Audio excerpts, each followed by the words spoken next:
Thank you for introducing. So I'm Tomoko Takahashi from Southampton University, also from the University of Tokyo in Japan. And so this project is funded by Japanese government for 8 years already. And it focuses on mineral resources in hydrothermal vent field. Yeah, it contains the mineral resources, and it is found around, many hydrothermal vents are found around Japan. So, so they have potential for mining, and which is good for, especially for Japan, since we don't have much mineral resources left on land, while the demand is increasing, or not decreasing. So for estimation of oil reserve on land, first the site is identified using a remote sensing technique, and then typically screening survey is performed by handheld device. So the screening method is proposed by IAEA. So first, the surface of the rock is grinded to remove the oxidized layer, and then measure the grinded surface.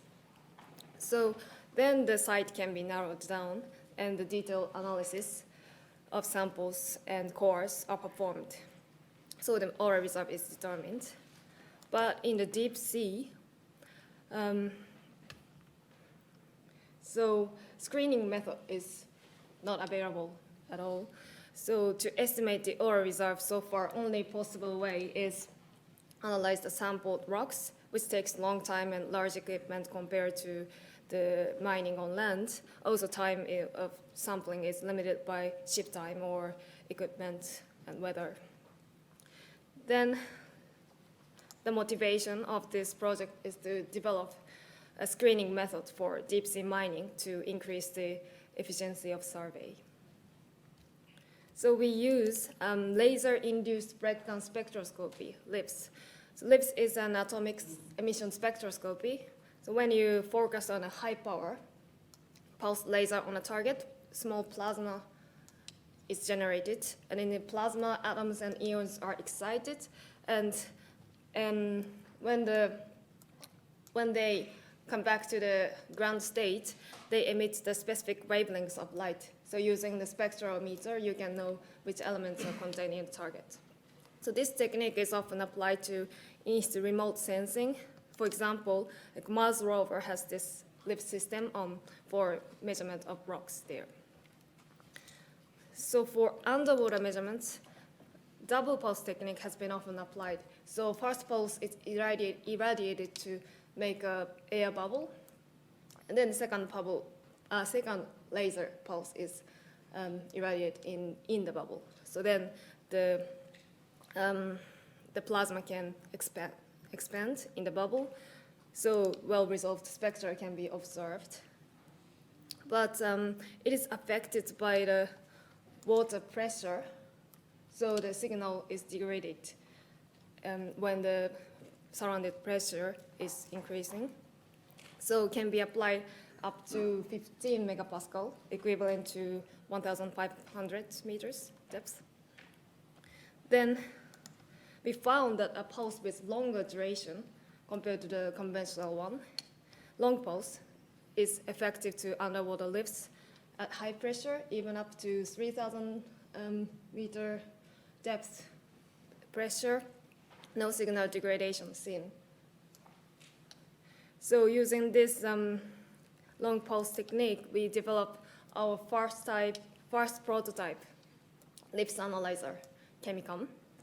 So in the 3,000 meter depth rated pressure chamber, it's like 1.3 meter, so it's not a small one, but it's in the pressure chamber. Long pulse laser and spectrometer, detector, ICCD camera, and the CPU are contained. And then a probe part is connected to the chamber via 6-meter fiber cable. And so this requires large size ROV for operation. And So the probe is grabbed by the manipulator of the ROV so that it can put the probe onto the surface of the target. Then we have deployed this sensor already 11 times in hydrothermal events around Japan. And so screening survey was performed according to the measurement protocol on land, as I said. So in the protocol, first, the surface is grinded using the underwater grinder, and then the grinded surface is measured using this LIBS analyzer. And on the ship, we can get the data, the signals from the sensor in real time, like exactly the same rate like this. And we measure each point for 15 minutes to collect enough data for accumulation for reliable analysis. Sometimes we need additional time, like this. So it should be ecological friendly, so we need to negotiate the locals there. So also, but this grinding is actually not necessary for measurement technique itself. It's included in this protocol. So for example, here is really on the top of the chimney, and the slope is very steep, like 60 degrees.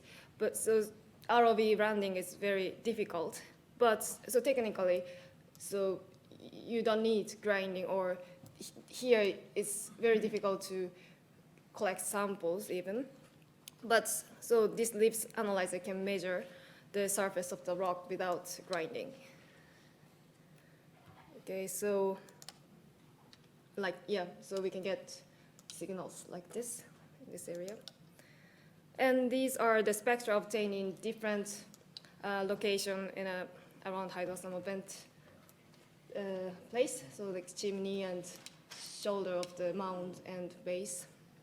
And so you can see difference of detected peaks. For example, chimney has lots of calcium, you can see calcium peaks, but for shoulder, base spectra, you see many different heavy metal peaks in a different height. So then the next step is how do we quantify elemental composition from these spectra. So we use PLS, one of the multivariate regression analytical methods.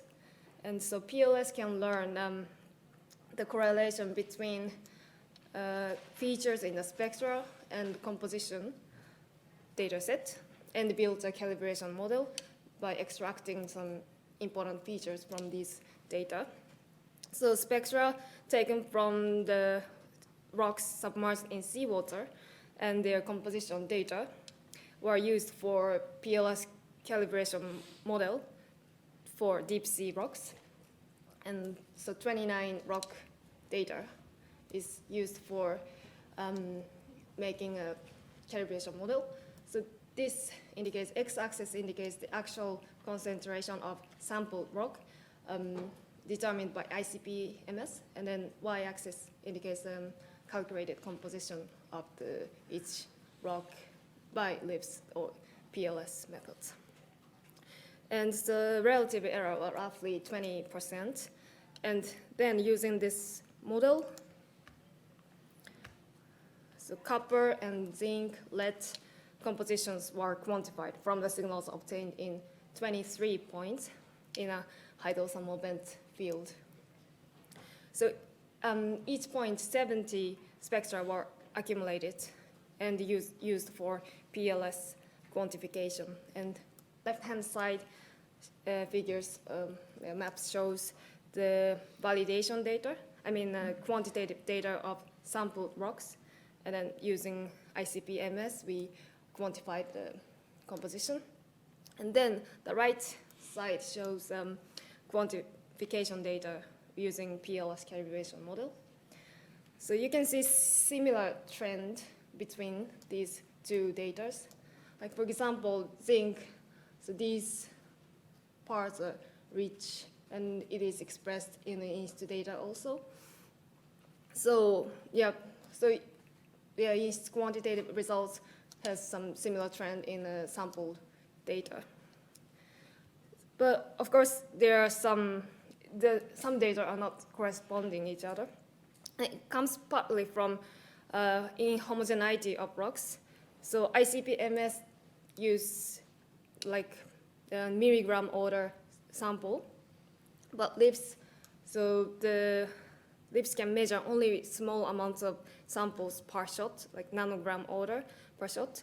So for further validation to increase the reliability of this data, so we started our new project, and so we can include the sample inhomogeneity by measuring the powder samples while grinding. So yeah, hopefully I can show next time about it.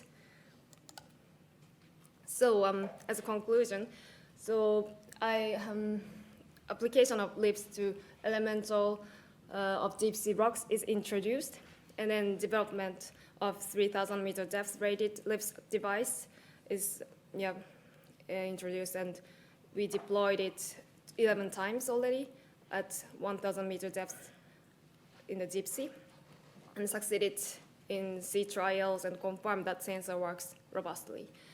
And PLS was applied for quantification, and based on that, chemical map can be created. So towards the real applications, and these processes, including this PLS quantification, should be automated totally, which is pretty feasible because these are kind of like machine learning stuff, so easy to automate it. And so inhomogeneity of rocks will be taken care in the future works. So we need more we have many things to do more, but we are approaching to real industrial application of this system and hope to include this system for like deep sea mining protocol. Thank you so much.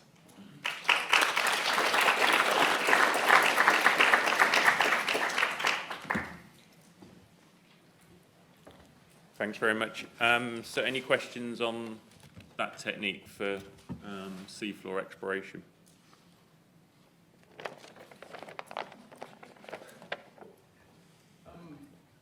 Is the potential for your sensors to look at greater wavelengths? So you could look perhaps at sort of green technology elements, rare earth. It's non-destructive, at different absorption features at higher wavelengths?